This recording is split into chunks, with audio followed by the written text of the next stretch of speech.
Hello, what's up? This is Scotman back again for another video. Detalyadong review po tayo. This is the Poco M6 Pro. Yes, the Helio G99 na naman. But this one, medyo appealing siya sa akin. Why not? Kasi hindi lang Helio G99 po kasi ang kasama rito sa specs ng smartphone na to. By the way, binili ko po ito ha. And nabili ko po siya ng 10,600 pesos. Alright?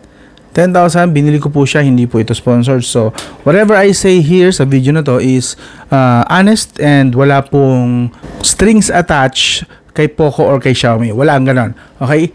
Again, binili ko po ito. So, ito naman ang kanyang specs. Okay, so, this is currently running on Android 13. MIUI 14 HyperOS din daw to soon, pero I'm not really sure about that. Alam niyo na, pag promises ng mga brand, hindi natin paniniwalaan hanggat hindi nangyayari. So currently Android 13, MIUI 14, and sabi soon HyperOS din. MediaTek Helio G99 Ultra 6 nanometer. So ang variant po na ito is 8GB, 256GB UFS 2.2. So UFS naman siya. And kung gusto niyo pang basahin sa ang rest ng mga specs, pause nyo lang po yung video, okay? And then mag-move on na tayo sa mismong review. Alright? Now, sa build and design. Alright. So, build and design, I think this is one of the, talagang, ito na yung uso ngayon eh. Trendy na talaga. Actually, kahit nasa below 10,000, nakikita na natin. May mga ganitong smartphone na symmetrical yung bezels at napakanipis. Kita nyo naman kung sa nipis. Yan. Almost symmetrical actually kasi mas manipis pa rin ng bahagya kung medyo maselan ka. Mas manipis ng bahagya yung gilid at magkapareho naman ng nipis yung taas at baba. So, kung titignan mo, mas manipis lang ng konti yung kilid. But, that is kung matalas na yung mata mo. But, overall, kung titignan natin, mukha naman na siyang symmetrical talaga overall sa bezels. And of course, meron tayo dito sa likod yung kanyang triple camera yan, by the way. Pero mamaya sasabihin ko sa inyo yung pinaka-purpose dyan. And then, meron tayo ditong supposedly dual tone flash pero mukhang single tone flash. May Poco branding and 64 megapixel with OIS daw yan. Sa kanan nandito po yung power button and volume rocker. Alright? Wala po dito yung fingerprint kasi nasa display, which is okay na agad. Premium na agad. Under display fingerprint. Sa taas is nandito po yung kanya noise cancellation mic, the IR blaster or infrared, the second speaker grill. Yes, may dedicated speaker grill po siya. Dito sa taas pa lang po tayo. And headphone jack. Sa kaliwa po meron tayong I believe hybrid SIM card lang po ito. Meron siyang, pwedeng dalawang SIM at isang micro SD card or isang micro SD card, pwede kayong magdagdag ng isang SIM. Yes. So, nilagay natin dalawang SIM. Since 256GB naman to, kahit paano malaki na rin naman to sa akin. Pero kung maliit sa inyo to, meron yatang 512GB na option. Alright? And then sa baba, meron tayong main microphone, USB Type-C 2.0, and the main speaker grill. Okay? And of course, flat edge pa rin.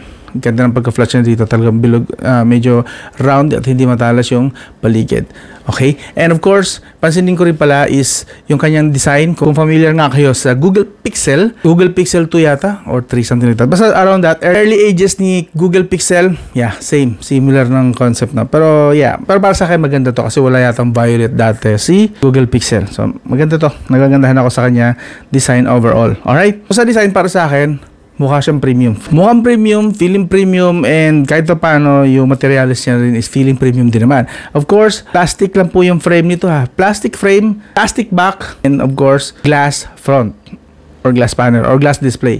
Okay ba? Overall, sa build and design, bibigyan ko siya ng 8.5. 8.5 out of 10. Taas nun.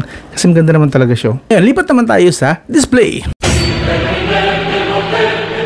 As you can see, kailangan ko pa ba i-describe yan? Ang ganda ng kulay, buhay na buhay, and pinong-pino po. Kahit yung mga font, ang ganda. Sa isahin natin na tungkol sa display na to ha. This has 6.67 inch diagonally, Full HD Plus Flow AMOLED. Yes, AMOLED po ito. Solid sa kulay, kaya expect nyo pag black talaga, and pag makulay, popping talaga yung kulay, eye candy talaga ang dating. Alright? Ito pa pinakamalupit na part. Supported po niya hanggang 120 Hz screen refresh rate. Yes, tingnan natin sa mismong para makita nyo.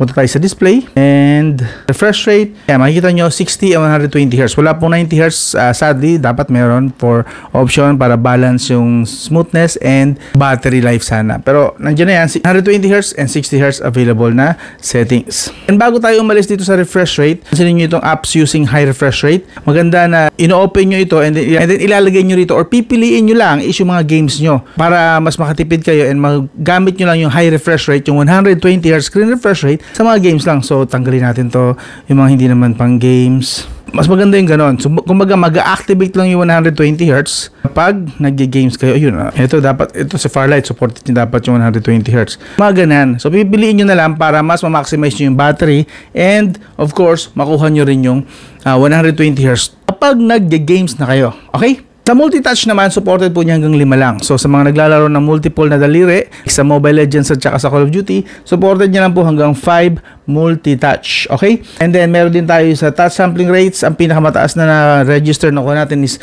250 to 330 Hz touch sampling rate. That's not bad. Okay na yan. Okay na yan for gaming. Kahit pa paano. Okay, not the highest, but pwede na, responsive na po yan. And of course, Widevine level 1 po ito. Makakapanood po kayo sa Netflix ng Full HD or 1080p at least gamit ang smartphone na ito. Yes, kung sa ganda rin naman na ipapakita niya, kung manonood kayo sa entertainment for video streaming or pelikula, tingnan nyo naman kung gaano kaganda. Buhay na buhay ang screen niyan. Kung sa kulay, boosted, yeah, slightly boosted talaga yung kulay niya, pero para sa akin, ang ganda tingnan lang na ganyan siya. And syempre, kapag ganyan buhay na buhay ang screen, and dahil AMOLED nga ito at 120Hz pa nga unsupported, talagang ang sarap lang manood. Lahat smooth, walang patay na kulay. And of course, siyempre, dito pa rin sa display settings, yan. Meron tayong color scheme para baguhin yung mga trip yung kulay. Vivid, saturated, standard, plus meron pa kayong pwede magtimpla, okay? Siyempre, ako tatanungin, vivid yan. Para talagang kulay na kulay, ika nga. So, pagdating sa display, winner din siya. Panalo! Panalo talaga dito. Lipat naman tayo sa audio. So, pinakita ko sa inyo kanina, dual speaker po talaga siya. Legit na dual speaker naman siya. Pero, papansin ko na medyo may kahinaan lang dito sa taas. Pero, it's okay. At least kapag naglalaro ng games, rinig mo yung kaliwa at kanan. So, hindi mahirap hanapin kung nasaan yung kalaban. So, ayan. Paparinig ko lang sa inyo yung sample para may idea kayo. But don't expect na sobrang maasahan yung clarity ng microphone ko. Paparinig ko lang sa inyo yung sample. Yan.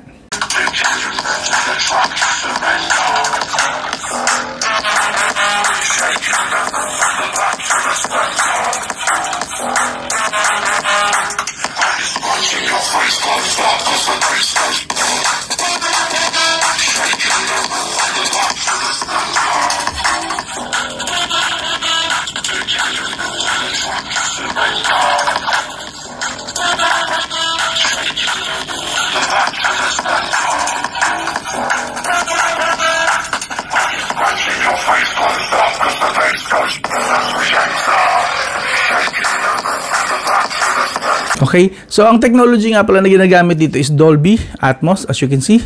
So, pwede nyo pong i-activate ang sound effects niya, optimize audio quality o Dolby Atmos, graphic equalizer, meron din po tayo ng ganon. So, sa mga gumagamit po ng earphones, either wireless man yan or wired, okay, pero mas effective to I believe sa wired. But, of course, nag-work din naman ito sa mga wireless. Pwede nyo po siyang i-adjust base sa taste nyo, sa graphic equalizer, under sound effects po ng sound settings, sound and vibration settings. Alright? So, yun po ang sa audio. So, pagdating sa audio, para sa akin may kalakasan naman siya. And may kalinawan din. This is Dolby Atmos, but not the loudest na available sa market. But, okay na okay siya. Very decent. Actually, more than average siya pagdating sa ganda ng quality ng audio niya. Okay? Ngayon, lipat na tayo sa connectivity. Sa connectivity naman, as you can see, talagang hataw ko sa hataw ng Wi-Fi. Yes, meron po siyang 5 GHz and 2.4 GHz support, 4G LTE, VoLTE, at meron din po siyang voice over Wi-Fi. So, kung sa lakas ng Wi-Fi, pwede na, above average na rin naman siya, although hindi niya na ma-max out yung 500 Mbps ko. Actually, hanggang ano pa nga to, 800 Mbps minsan eh. Okay, papakita ko lang sa inyo, yan, supported po niya VoLTE, yes, and make calls using Wi-Fi or VO Wi-Fi. VoLTE, VO Wi-Fi. Okay, supported po niya. And actually, pag umatras pa tayo rito, makikita nyo dual 4G supported din niya. That means, kung dalawa SIM card nyo, dapat magkaiba ng network, hindi pwedeng magkapareho network ha. Magkaiba ng network, pwede nyo po siyang iset dito, dual 4G connectivity for both SIM slots. Okay? May ganun po siyang support. Again, 4G LTE lang kasi ito. Sa Bluetooth po, is supported po niya hanggang Bluetooth 5.2. Yes, and that means ito po ang mga supported niyang mga audio quality sa Bluetooth. SBC, AAC, aptX Audio, HD, LDAC, at aptX Adaptive Audio. Okay? So, yun po ang mga supported niya. Sadly, wala siyang lossless, no? And yung mga higher ng mga codec. But, okay na yan. Ang dami ng supported na. codec sa Bluetooth. Meron din siyang NFC, just in case na curious kayo. Yes, NFC. And of course, USB 2.0 with OTG. Napakita ko sa inyo yung OTG support. This is 512GB na flash drive from Orico. Kung interesado kayo rito, yung ginagamit ko, ilang buwan ko na rin gamit ito. High speed po talaga siya at maasahan. So yun, nakikita nyo, nadidetect nga yung Orico USB drive, and pwede nyo po siyang i-direct dito na saksak. So kung kailangan nyo na external storage, ayaw nyo na bumili ng micro SD card, mas maganda yung nakahiwalay talaga para iwas na malware at corrupt. Pag kailangan nyo lang, saka nyo isasaksak, Orico flash drive. Yan. So yun, supported po, kitang-kita nyo naman. Okay? Siyempre, bago natin ugutin, i-check natin na maayos para hindi ma-corrupt yung flash drive. So when it comes to mobile data, mahato naman siya na around decent naman, 20 Mbps. Yeah. So, pwede na siya sa mobile data. Not the best, pero pwede na sa mga gumagamit ng mobile data all the way. Walang wifi ka nga. Pwede na to. Again, mahina po ang signal dito sa area, and kung nakakaabot siya ng 20 Mbps, habang hirap na hirap yung ibang mga smartphone na budget na tinetest ko rito, I think more than decent ito. Pero syempre, Xiaomi ito, may mga balita na hindi daw ganun ka-stable kasi ang kapit niya sa signal. So, mention ko lang yon kasi baka naman mataas masyado expectations nyo pagdating sa smartphone na ito. Again, this is Poco M6 Pro using the Helio G99 na chipset. Okay? So, overall, pagdating sa internet, both Wi-Fi and mobile data, nasa average to slightly above average lang siya na lakas sumagap. Para sa stability, well, makakapagsabi na nandyan is yung mga review ng mga personal usage din sa mga FB group. So, ugaliin nyo rin siguro na mag-check ng mga FB group na parehong gumagamit ng same ng smartphone nyo. Para makita nyo at mabasa nyo rin yung exact ng mga hinaing din nila kung goods ba talaga ang smartphone o hindi. Kasi kami mga tech reviewer, hindi lahat nako-cover namin. Okay? Yung iba, lumalabas yung issue after a month, 2 months, 3 months, 6 months pa ng paggamit. Kami kasi 1 week, 2 weeks, at best 1 month na ginagamit. Bihira sa amin ang lumagpas ng 1 month, then saka i-review. Kasi mahirap yun. Ang daming smartphone namin i-review. Hindi namin kaya na patagalin hanggang 6 months. Kailangan din namin paikutin yung budget o pambili ng mga smartphones. Especially sa mga kagaya ko na hindi umaasa sa mga sponsored. Okay?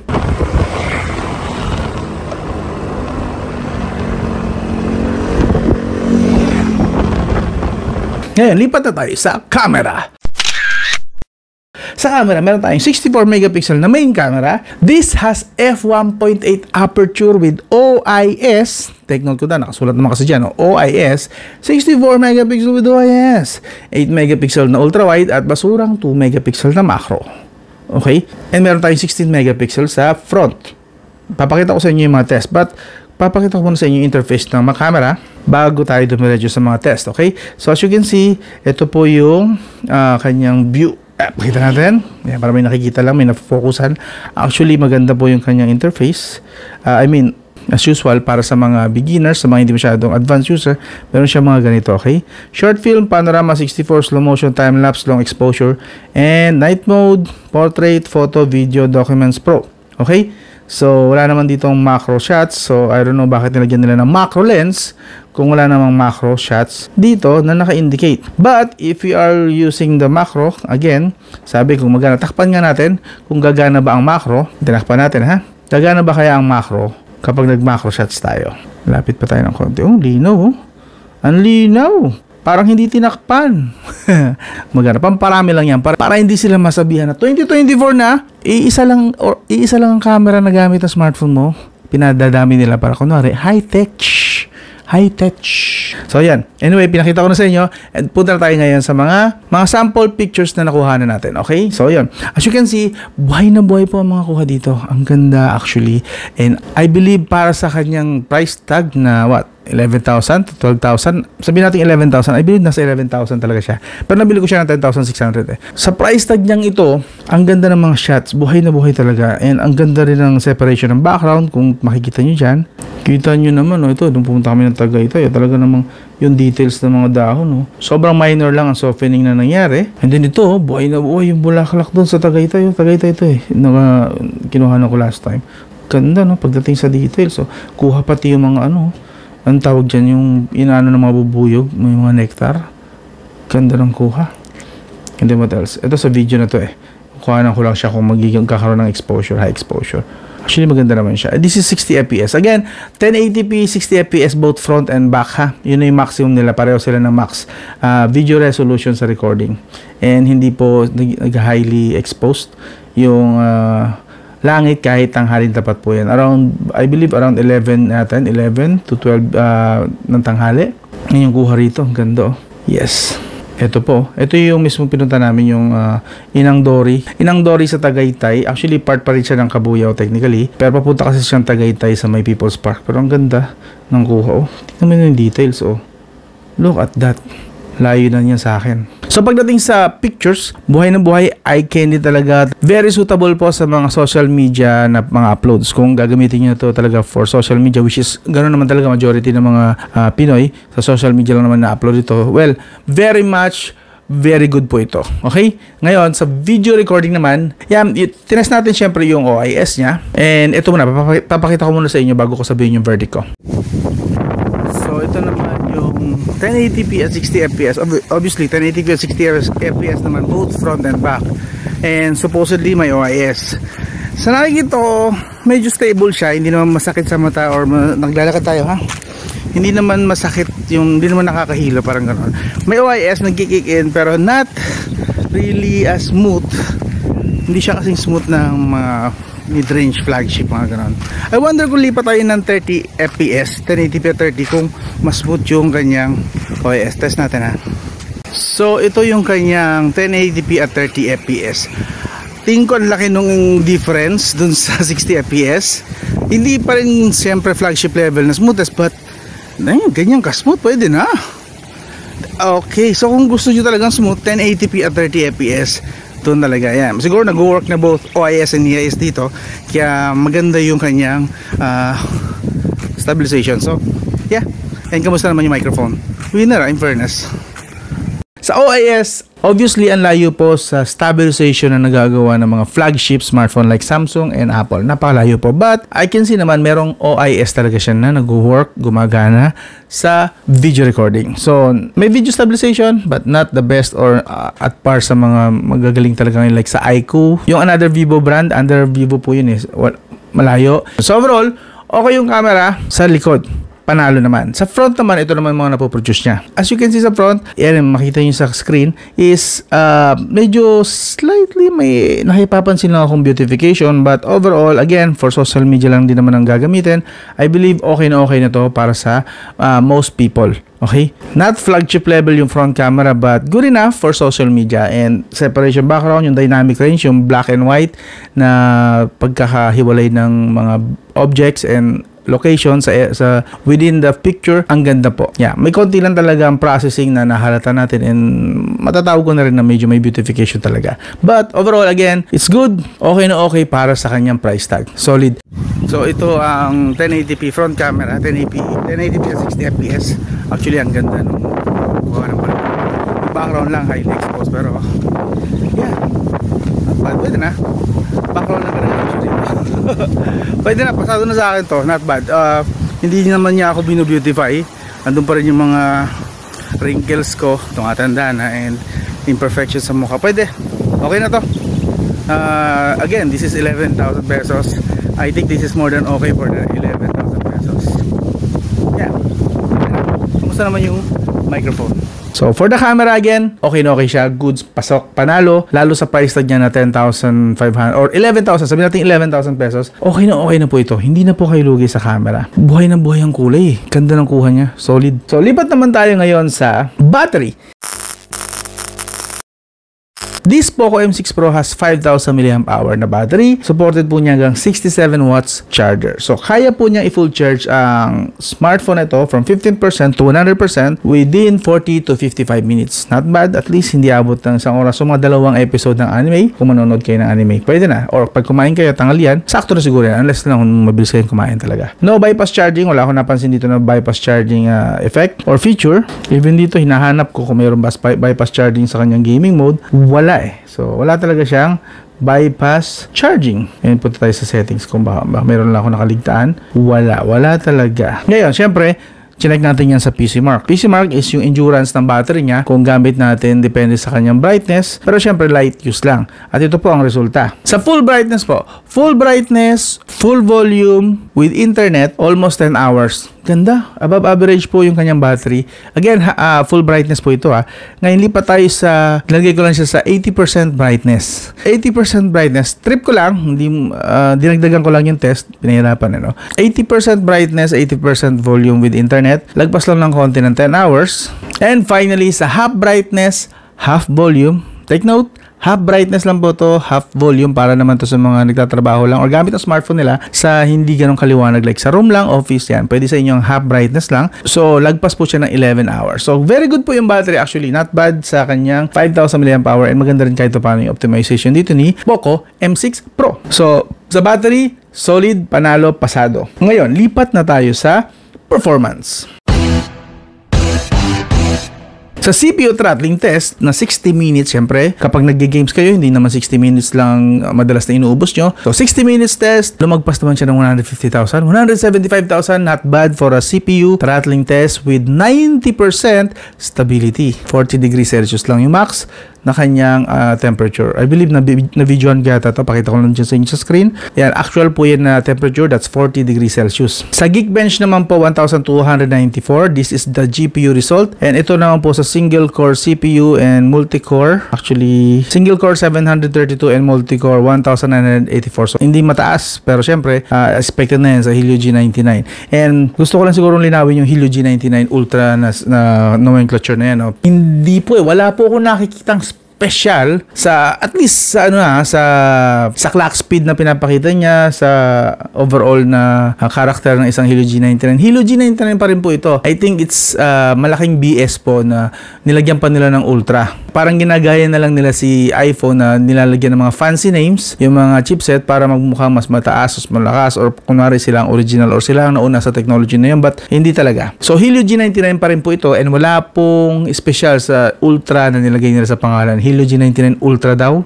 No, Helio G99 pa rin po ito. If anything, may napansin naman ako na maganda sa kanyang gaming performance. Okay? Pero again, even sa papel, hanggang 2.2 GHz pa rin ang clock speed dito, which is yun naman talaga ang Helio G99. Hanggang 2.2 GHz clock speed. Alright? Ito po yung kanyang test naman sa Call of Duty Mobile.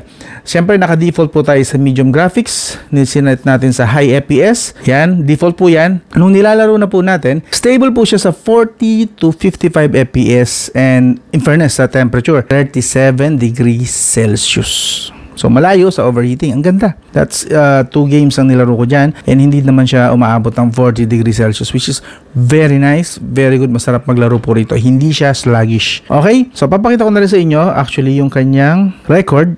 So, lumabas dito. Ayan, 42 FPS po yung kanyang average na FPS. So, tama naman sa tansya ko. And, syempre, lumipat tayo sa Genshin Impact. By default, lowest talaga. Lowest ang graphics settings ni Genshin Impact. And, even sa FPS, naka 30 lang. Pero syempre, sinet ko na siya sa 60 kasi baka may ibubuga pa siya ng konti. Pwede siya umakyat sa 60 kung kaya niya. But turns out, table lang siya around 30 to 45 FPS. At ang temperature, in fairness naman, hindi naman siya nag-overheat at 39 to 40 degrees Celsius. And to show you that, ito naman yun. Ayun, 34 average FPS. So, most of the time, nag-i-stay siya sa 30. Bihira siyang umakyat ng 40. Like I said, nag-average siya sa 30 to 45 FPS. But most of the time, nasa 34 FPS lang talaga siya. And the temperature, pwede na. Solid na rin naman. Ngayon, tinest natin saglit yung gyroscope sa racing. Ayan, papakita ko sa inyo. Very responsive po. So, sorry, hindi po kasi ako gumagamit ng gyroscope sa shooting game. Ayan, tinest ko lang siya saglit sa Call of Duty Mobile. But, mas gamit ko kasi ang gyroscope sa racing game. So, yan po. Okay naman siya. Very responsive. Actually, sobrang baba lang po ng delay. So, good po ang kanyang gyroscope. Nag-work talaga. And then, lipat naman tayo sa Mobile Legends. Mobile Legends, kaya po niya hanggang Super FPS and Ultra Graphics. At kung nilaro na natin, in fairness, stable siya around 55 to 60 FPS. At ang temperature, 39 degree Celsius lang. And of course, papakita ko rin sa inyo yung test natin dyan. Ito. And ang average po niya is 55 FPS and halos wala namang dip na nangyari. Okay, ito sa intro to, so hindi natin kakount yan. Pero look at the actual gaming experience. Wala po siyang dip. So maganda po. Kaya po niya hanggang 55 FPS average sa ML. Okay? And of course, Yung temperature, solid sa 39 to 40 degrees Celsius lang. Sa PUBG Mobile naman, pinara natin siya sa HD graphics, HD lang po, and high FPS. In fairness, stable naman siya around 25 to 45 FPS. So, yun nga lang, 25 FPS, that means medyo slightly nagkakaroon ng frame drop, pero hindi naman ganun kadalas. And hindi ko rin actually naman naramdaman yung drops, yung biglang naiiwan yung character. No, hindi naman. Sobrang saglit lang naman yung mga 25-45 FPS. Napapansin ko rin siya na nagfa-fluctuate sa screen. At ang temperature, to be fair, 38 degrees Celsius lang. Halos hindi umabot ng 39 degrees Celsius. And ito po yung kanyang record. Average is 27 FPS. So, medyo baan. But again, hindi naman siya bumaba pa more than 25 FPS during gameplay. So, hindi po siya bumagsak or hindi naman ako na inis, na annoy sa bigla ang pagbagsak ng kanyang FPS. Okay pa rin naman. And again, the temperature, 38 degrees Celsius. And of course, lipat na tayo sa Firelight 84. By default, sinunod natin, smooth graphics po siya. Default settings niya po yan ha. Smooth graphics at medium resolution. Pero, sa FPS, siyempre, matik. Naka-extreme tayo. Kasi tingnan natin kung kaya niya mag 100 FPS. And turns out, habang nilalaro natin, stable po siya sa 40 degrees Celsius na, but hindi nag-overheat kahit naka-extreme FPS. And pagdating naman sa actual FPS, naglalaro lang siya. Actually, malikot siya. All over the place siya from 70 to 100 FPS. And papakita ko sa inyo yung kanyang mismong graph, 77 dito. Average is 77 FPS. Like I said, 70 to 100, nag-ano talaga siya, nasayaw siya all over the place. And as you can see, yan, all over the place talaga. Taas, baba, biglang dip, taas ulit, baba, ouch! So yeah, that's the average FPS po pagdating sa Firelight 84. So, yun. As expected naman sa Hilo G9. Actually, more than what I expected actually na ibigay niya. Kasi dati, ang Hilo G99 kaya lang hanggang 60 FPS lang eh. But now, nagiging common na sa ibang mga na-review ko na Hilo G99 na umakit ng 70, 80, and even 100 FPS at times. So, pwede. Solid na rin kahit paano.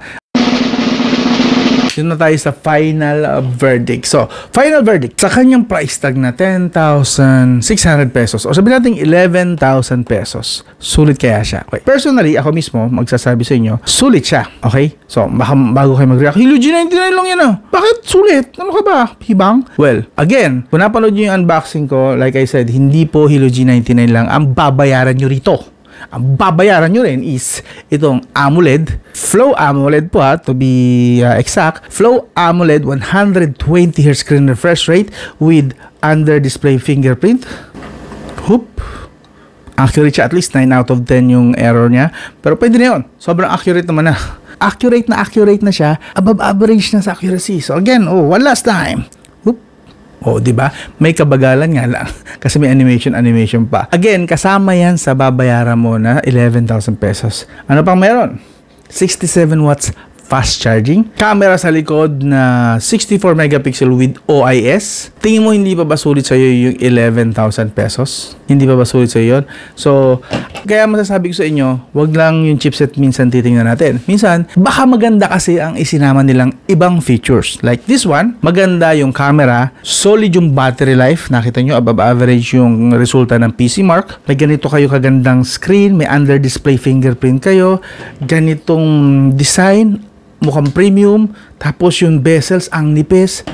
Sino magsasabing hindi sulit sa 11,000 pesos ito? Kung hindi sulit sa'yo, wala naman ako magagawa kung hindi sulit sa'yo. But para sa akin, since na-test ko siya, nagamit ko siya, actually magti-3 weeks na to dito, sulit po siya para sa akin. Okay? Again, this is Poco M6 Pro. 11,000 siya, pero nabili ko siya ng 10,600. Hopefully, makabili rin kayo na mayroong discount or voucher na available. Gamitin nyo lang po yung link kasi sa link ko po nakuha yung discount ko na 400 pesos. Sabi daw na iba, nagkakaroon pa ng hanggang 2,000 pesos na voucher. Hopefully, makakuha rin kayo. Again, use my link. Wala pong dagdag yan na bayad sa inyo kapag ginamit nyo yung link na yan. Hindi po ako sponsored ni Poco, hindi po ako sponsored ni Lazada, hindi po ako sponsored ni Shopee ha. Ako po ay kumukuha lang ng commission just in case lang na gusto nyo mag-click. Total, bibili lang din naman kayo. I-click nyo na lang yung link ko. Ang kinikita ko lang naman dyan, 6 na piso, 5 piso. Siguro bigyan nyo na naman sa akin. Babala naman yung 5 piso, 6 na piso. At best 6 pesos yata. Kung hindi ako nagkakamali, nakuha kong commission kapag nag-click kayo dito sa aking link na ginagamit. Iwan ko yan sa video description at sa ipipin ko rin sa comment section, okay? Again, this is Poco M6 Pro. Sa inyo, boss, anong tingin mo? Ikaw mismo, anong tingin mo? Sulit ba sa'yo ito si Poco M6 Pro? Pag-usapan natin yan sa comment section. Hanggang doon na lang. This is Scottman. I hope consider nyo mag-subscribe, like, and share. I'll talk to you again soon. Yeah.